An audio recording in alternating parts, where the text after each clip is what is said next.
Thank you everyone for joining us today on our Wander Washington presented by the Commons. We look forward to introducing you to the town of Leavenworth. Today, we are joined by our host, Mike Moe. Mike Moe is the Director of Strategic Partnerships and Tourism Development for the Washington Tourism Alliance, the state's tourism destination marketing organization. Born and raised in Washington, Mike has worked with the WTA since 2012 and loves sharing the vast array of experiences in his home state. Mike, take it away. Thank you, Ashley. My name is Mike Moe, and I'm coming to you live from my kitchen. I'm excited to be your guide as we explore our spectacular state together in this new series called Wander Washington. Every other Wednesday, I will take you to a new destination from my kitchen. Also, you can always explore on your own on the state tourism website, experiencewa.com. That's experiencewa.com. There you'll find all sorts of trip ideas and information. So today, on our first trip, we're going to Leavenworth, Washington's very own Bavarian village in the eastern foothills of the Cascades. Now, Leavenworth is known for beer gardens, access to all sorts of world-class experiences, and every kind of German-style meat you can think of, from bratwurst to knockwurst to Landjäger. And if you think the meat choice is overwhelming, wait until you get to the mustard. It is literally impossible to sample every kind of mustard in Leavenworth in one trip. Believe me, I've tried. So, getting there. There are two routes from the west side. Going to Leavenworth, I recommend the northern route, the blue one, as you'll see here in a second. Takes you up Highway 2, which follows the Skykomish River and takes you through the little towns of Sultan and Gold Bar on your way up to Stevens Pass, where on a clear day, you will have incredible views. And then back down the eastern slopes of the mountains into Leavenworth. Now, with no traffic, it'll take you just over 2 hours to drive there. However, coming back, especially on a Sunday afternoon, Highway 2 can get a little crowded. So I would recommend taking the southern route, the red one. You'll head east on Highway 2 out of town to 97, take a right, and then head up over Brulotte Pass to I-90, and then head west back home. Now here's a pro tip. I-90, check your phone. Sometimes in the afternoon, the traffic can get a little hectic, even on I-90. So if you have time, stop into the cute little town of Roslyn. It was featured on that 90s TV show, Northern Exposure, and there you can get a meal and a pint at the Brick, possibly the oldest saloon in Washington State. So joining us today, we have three locals to give us the lowdown on Leavenworth. First up, we have Kevin Rieke.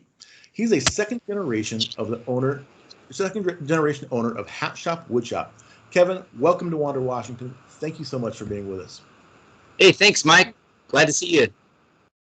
Well, being a lifelong Leavenworth resident, you must have all sorts of stories and history of Leavenworth. First of all, you have to tell us, why is Leavenworth the Bavarian wonderland that it is? How did that come to pass?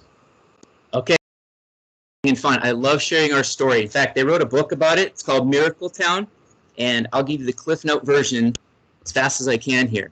Cool story. So everybody kind of is familiar with Leavenworth. You've just mentioned we've been around for 50 years, and we see 2 million visitors. We've got over 200 businesses in town, including, of those, 30 are restaurants, plus over 20-some wineries, many different boutiques, and some classic stores like ours that have been around for 45 years, offering cool gift items from around the world, and including handmade stuff. We can talk about that later. But how did we get there? Well, our town, the first 50 years of its existence, was a railroad town. It's kind of like the Wild West. They were putting in the railroad through Highway 2, which many of you might travel to our town on. And there was brothels, saloons. In fact, the building I'm in right now was at one time a bar and a brothel. Kind of the Wild West. And once the railroad was in, came the logging industry. We had the Lamb Davis logging mill, and they cut the trees up the river, float them down to town, and a big raw mill, and it was really cool history. In fact, our Leavenworth Museum just moved to Front Street. Unfortunately, it's not open right now until Phase 2. But if you are a history buff and kind of like the history of why towns are the way they are, it's a great place to visit when you do come. Kevin, if you could turn on your video, we'd love to see you. I know you're wearing an amazing outfit. Sorry, am I not on video now? Sorry, you see me? Not yet. Not yet? We go. There's Kevin. All right. Welcome, Kevin. So, Kevin, you were talking about the history. Go ahead. Going. Okay, so that was town before the Bavarian theme. In fact, after World War II, the town sort of started to die. In fact, when you talked to a lot of the locals that were here, half the stores were boarded up, and it was becoming a ghost town. And then two dreamers came to town, Bob Rogers and Ted Price, and they were partners that had a vision for our town. They'd been to Europe, and they'd seen the little cute towns in the Alps in southern Germany and said, this looks like that. And Sorry, Kevin, we're starting to lose you there. Keep going. Okay, can you hear me? So Bob Rogers and Ted Price came to town and convinced us as locals, if you want to save your town, try tourism. So 6 brave building owners decided to pony up their own money to do this transformation at the risk of losing everything, and people loved it. And so people started to come to our town. In fact, the first festival we ever had was called the Autumn Leaf Festival, and it got canceled this year. In fact, this coming weekend is normally our Autumn Leaf Festival weekend. It would be, I believe it's 54th year. We celebrate the changing of the leaves and the colors. So anyway, we've slowly evolved and changed over time, always kind of progressing a little bit at a time. In fact, we're super proud of ourselves for surviving COVID so far, and we'll share some of the cool things we've done in our town to further on here about how we've modified our festivals and such. But the biggest thing of note is that we've closed our front street. So if you come during any time this fall, we've got the front street closed, and our feedback has been incredible. It's actually more European feel. It's got cafes spilling out into the street. So it's really a great feel, and we're able to spread people around with social distancing. It sounds like Leavenworth is just an amazing story of adaptation, which I think is just perfect for this time because everybody's having to adapt. And correct me if I'm wrong, but even like Starbucks, McDonald's, they all have to adhere to that strict code of Bavarian Village, right? Exactly. And that's the other thing that we've evolved with is there's a really strict design review code. So any building, any sign has to go through a rigorous process to make sure that it's Bavarian in theme. In the first 25 years, it was just kind of everybody do it in their own festive spirit. And about 25 years ago, the city adopted these codes. So yes, even the big corporate giants come to Leavenworth, you gotta be Bavarian. That's cool. Well, tell us about your shop, Hat Shop, Wood Shop. How did that get started, and what would people experience today in your shop? Great, thanks for asking. So the Wood Shop Toy Store was started in 1974. My mom and dad moved to town. I was just a wee little guy, and my dad made all the toys by hand. In fact, we still make a lot of our puzzles in town. There's a family in town that makes them. I'm not quite talented enough to make the toys like my dad used to make. So it's a toy store, and it's great. In fact, I'm in our other toy store called Whirligigs, where you can play in the castle, and it's an area to spread out. And then we also have the hat shop. A lot of people love coming to our hat shop. We've got hats from fun to fancy. The festivals, people love getting their German hats or their funny hats for Christmas. So we consider it a Leavenworth must-see. All right. Well, thank you so much, Kevin. I really appreciate you being with us. So next up, we have Pam Brulotte and Chris Danforth from the Munchenhouse and Icicle Brewing. Pam and Chris, thank you so much for being with us. Hi. So great to see all of you virtually. Thanks for joining us today, and thanks, Mike, and good job, Kevin. Joining me today in a Wood Shop Hat Shop Bavarian hat is Chris Danforth, and he is a co-owner of Icicle Brewing Company and also a guru of all things sales and marketing for us. I'm Pam Brulotte, and my husband and I opened Munchenhouse in 2001. It's actually our anniversary this week, so perfect timing. 19 years. And in 2011, we opened Icicle Brewing Company. So having those two businesses, one of my passions is pairing sausage and beer. So I wanted to bring to you today one of our favorite fall combos, which is our Dirty Face Amber Lager, which is right here, which Chris has drank half of. And that is a traditional Märzen style, which is the Oktoberfest style of beer. And I love to pair that with our Dirty Face sauce beerwurst, which is actually made by Glondos in Cleellum, which is on the tour that Mike was describing. So So we're excited to have that partnership with them. And of course, we love to top it with our Dirty Face Amber Mustard, which is also made from the Dirty Face Amber Lager, which, if you've been to Leavenworth, is named after Dirty Face Peak, which is over by Lake Wenatchee. So it's a great combo, and the flavors meld great together. And really, you can get it year round, because we do like to say it's Oktoberfest year round here at Munchenhouse. So. Well, that's a great segue there, Pam, into Oktoberfest. Tell us what Oktoberfest is normally like there in Leavenworth. Yeah, it's a little different this year due to COVID. It usually, on a traditional year, we've fashioned our Oktoberfest festival about it's very similar to what you would find in Munich, Germany, and it's a celebration of fall and the tapping of beers. And so usually we would have a festival at one end of town that has different festival tents, live German bands. All ages can join in the fun. And so this year it's a little bit different in that we need to provide safety for our customers. So you can still come and enjoy the festivities. All of the small businesses here will be still celebrating in their own way. A lot of us will be Trockton, which you can see Kevin has on lederhosen and Chris has on Trockton. Trockton is the German authentic wear, and I have on a dirndl, which is the female dress that you see. So we'll still be celebrating here in a fun way. It's still beautiful fall colors on the drive that you're speaking about, and it's just a great time to celebrate with family and friends. Yeah, so there may not be the tents on one end of town, but the whole front street will be closed off, and you can wander down the street, enjoy the Bavarian feel, and be able to safely socially distance. And it's still going to be a great time around here. That sounds amazing. Now, I know you have other festivals kind of throughout the year. You guys have done such an amazing job creating this calendar of events so people can find something to do, every day of the year. Tell us more about the other festivals that will be coming up here in the next few months. Yeah, so the Chamber has done an excellent job of kind of pivoting to safe festivals that we can still celebrate.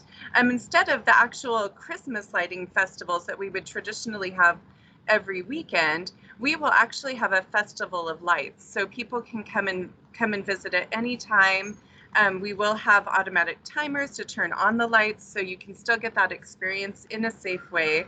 And our shops are still open, and we're all following safety precautions. So basically, you can enjoy it midweek or weekends, and it won't be as crowded, but you can still celebrate the holidays. Yeah, it's the Christmas lights are just my favorite part of living here in the wintertime. And that's the beautiful thing is they're up for many months during the winter, so you don't have to come right at Christmas if you don't want. There's plenty of time to come visit, and to me, there's nothing more magical than a snowy evening in Leavenworth, and you've got all of the Christmas lights lit up, and it's just I feel like I'm a little kid again. It's just the most amazing time. Yeah, and oh, go ahead. I was going to say, that sounds amazing. What days do the lights start? What day does that start in December? In town, really right after Oktoberfest, we all start putting up our lights. So the weekend after Thanksgiving is when the Festival of Lights begins, and it goes until February, around Valentine's Day. So a long period of time, and everyone really pitches in and spends many hours to beautify the town. So that's an amazing idea. I like the fact that you guys are dispersing, the crowd coming to the Leavenworth just to make it more safe for everybody, but giving everybody that amazing experience that us Washingtonians we know all about, and that's really exciting. Well, are there any other festivals you'd like to highlight from Leavenworth throughout the year? Yeah, it seems like there are all kinds of festivals throughout the year. So I always suggest to go to the Chamber of Commerce website, which will have updated details. So as we evolve into 2021, we'll know more about how we're celebrating the festivals. We have MyFest in May, we have IceFest in January. So we'll continue to celebrate in some way, but in a safe way. So great. And that website, I believe, is leavenworth.org, correct? Right. Well, thank you so much, Pam and Chris. I really appreciate your time. And now we're going to move on to Tom and Coco, and they own the Bavarian e-bike tours. And now, Tom, I know in Leavenworth, you guys are known for your world-class outdoor experiences. Tell me more about what people can expect when they come to Leavenworth and you want to get outside. Well, Mike, first of all, thanks for having us. We live in an incredible community here. And luckily for us, we're nestled right at the foothills of the Cascade Mountains, giving us access to a full 4 seasons of outdoor activities, including hiking, rock climbing, hiking, whitewater sports, paddleboarding, snow skiing, Nordic skiing, snowshoeing, fat biking, and as Pam and Chris know very well, drinking beer and eating brats. That's an all year round activity, I'm It sure. is. So tell me, I know you have world hiking there in Leavenworth. Tell me about the hiking that people can do. I mean, I'm sure for every experience level, you have something for everybody, right? Definitely. So going through the downtown Leavenworth area, we have the Waterfront Park, which is a nice mellow flat trail. Going up to the ski hill area, you can hike around some a little bit more elevation gain based trails, but still relatively mellow. And then kind of our flagship hike of the area is the Enchantment Area Through Hike, which is roughly a 20-mile point-to-point through hike, which takes you up about a 6,000-foot elevation gain into the Enchantment mountain range, which is a series of peaks ranging from 7,500 feet to 8,400 feet.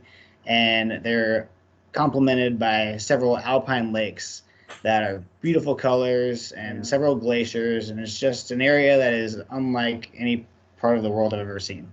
That sounds spectacular, and I know lots of people have done it. I haven't done it myself, but sometime soon.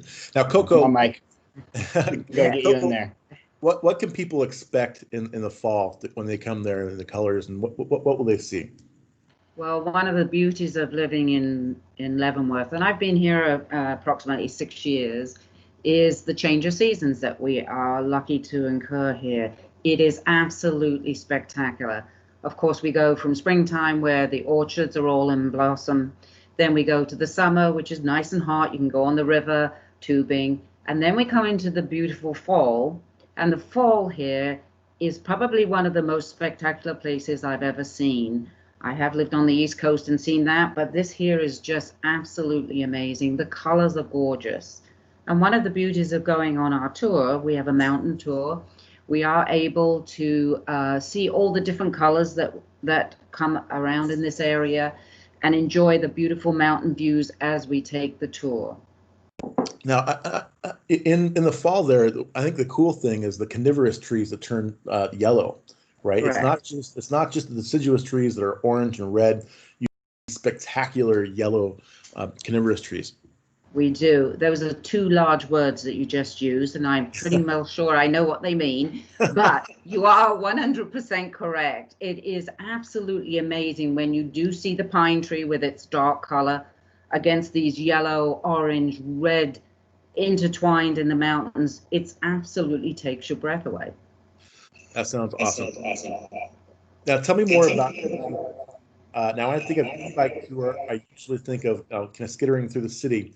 You guys actually go up into the mountains with your e-bikes. Tell us more about your tours. So our tours aren't to be mistaken for mountain biking because the bikes we use are road cruisers. So we're on pavement the whole time. But what our tours are a 20-mile circumnavigation of the Leavenworth area. So we get you out of the little village of town and we show you what's going on around town. We introduce you to the mountains and the rivers and some of the more historic landmarks of the area. So not only do you get to get 20 miles of exercise under your belt, but it's done with an electric assist. So no matter what your ability level is, fitness-wise, you're going to be able to do our 20-mile tour and have a good time doing it while you soak in the beautiful views and learn a lot about Leavenworth. And the beauty, Mike, is, as you can see, between the 2 of us, there's just a minor age differential. So it's very, very good for everybody's age to do. So I hadn't even noticed that, Coco. Really, you're just very kind. And the name of that company again, Tom, is Bavarian e-bike tours. Is that correct? Yeah, Bavarian eBike Tours. And you can check us out on Instagram and at our website at BavarianEBikeTours.com. Awesome. Well, now tell me more about the winter experiences. You mentioned the ski hill in Leavenworth. Talk about what people can expect when they go there in the winter. So, as we talked about, the little village of Leavenworth has our Festival of Lights, and it is one of the more magical places in the world to visit during the wintertime. It's literally like a little snow globe is in full size. Anyway, just outside of town is the Leavenworth Ski Hill, which was founded in the early 1900s and was home of one of 2 Olympic-sized ski jumps used for the Olympic trials. That's a ancient artifact at this point, but you can still go visit it as it is still standing. But what is currently operational is our Ski Hill Lodge that was opened in early 1920s. And we have 2 rope tows that are running. We've got the little toe and the big toe. And we also have one of the most exciting tubing hills I've ever been on in my life. And this year, in 2020-21, we're introducing the magic carpet to the ski hill. So if you're a beginner snow sport enthusiast and you're just learning how to ski or snowboard, the magic carpet is going to be your gateway to a speedy learning experience. Outside of the ski hill, if you head 25 miles west on Highway 2, you have Stevens Pass, which is one of the larger ski resorts in Washington. And then if you head about 35 miles east, you have Mission Ridge just outside of Wenatchee, which is also one of the larger ski resorts. So if you want big, steep alpine downhill, you've got 2 major ski resorts within an hour. And if you want to just have a good time with your family, do some tubing, ride some rope tows, introduce the kids to the skiing or snowboarding scene, we've got the ski hill just outside of Leavenworth. And imagine you guys also have cross-country skiing too as well. We've got about 25 kilometers of Nordic in town that is groomed daily at 3 different locations, ranging in difficulty from advanced. So if you're a snow sport enthusiast, we've got it all. We even have snowshoeing and fat biking. So no excuses. Well, it sounds like you guys have everything you can imagine for outdoor experiences in Leavenworth. And I think that's our show today. So thank you so much for being with us, all of you. For more information, again, please go to leavenworth.org. There you'll find all the information you need to plan your trip. And all of you out there, thank you for being with us. And thank you so much for being curious about your state. We are so lucky to live in such an amazing place. I hope you take advantage and explore on your own. Now, in 2 weeks, we'll head north to Bellingham, the land of craft beer and indie music, and it's heaven on earth for mountain bike enthusiasts. I hope you'll join us, and in the meantime, don't forget to check out the state tourism website, experiencewad.com. See you next time.